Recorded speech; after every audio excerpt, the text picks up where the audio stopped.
आपण स्वदेशीचा नारा देतोय, पण आधी शेतकऱ्यांवरील बंधनं हटवा. मंत्री छगन भुजबळांचा महायुती सरकारला उपरोधिक सल्ला. कृषी मंत्री म्हणून शरद पवारांनी केलेल्या कामाचं भुजबळांकडून कौतुक. आपण स्वदेशीचा नारा देतोय, पण आधी स्वदेशी मनुष्य जगवा. यासाठी शेतकऱ्यांवरील बंधनं हटवा, असा उपरोधिक सल्ला राज्याचे अन्न आणि नागरी पुरवठा मंत्री छगन भुजबळ यांनी सरकारला दिला आहे. पुण्यातील जुन्नरमधील कृषी विज्ञान केंद्राने आयोजित केलेल्या शेतकरी मेळाव्यात ते बोलत होते. छगन भुजबळ म्हणाले की देशात कृषी मंत्री म्हणून ज्यांचं लौकिक आहे त्या शरद पवार साहेबांचे शेतीसाठी मोठे योगदान आहे. हे आपल्याला मान्य करायला हवं, असंही त्यांनी म्हटलेलं आहे.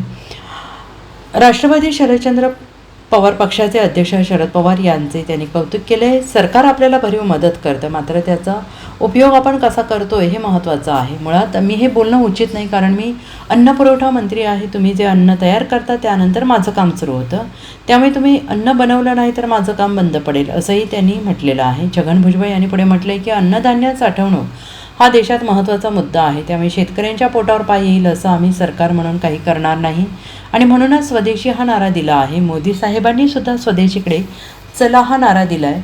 शेतकऱ्यांना दोन महत्त्वाच्या अडचणी आहेत. काही संकट तर आसमानी आहेत, पाणी आलं नाही, आलं नाही आलं, वाहून गेलं, हे आसमानी संकट. दुसरं म्हणजे मानवनिर्मित संकट आहे. पीक उगवलं की बंधनं आणली जातात आणि हे बंधन ते बंधन, कधी आयात निर्यात करा, लगेच करू नका, इथेनॉल करा, तिथेनॉल बंद करा, बंद नका, कांदा सुरू कांदा बंद, कशासाठी हे सगळं? याला आता तोंड द्यायचं म्हटल्यानंतर आपल्याला मानवी संकट आणणाऱ्या यंत्रणा त्यांनासुद्धा सांगावं लागेल. Bureau report, SBN Marathi, Nashik.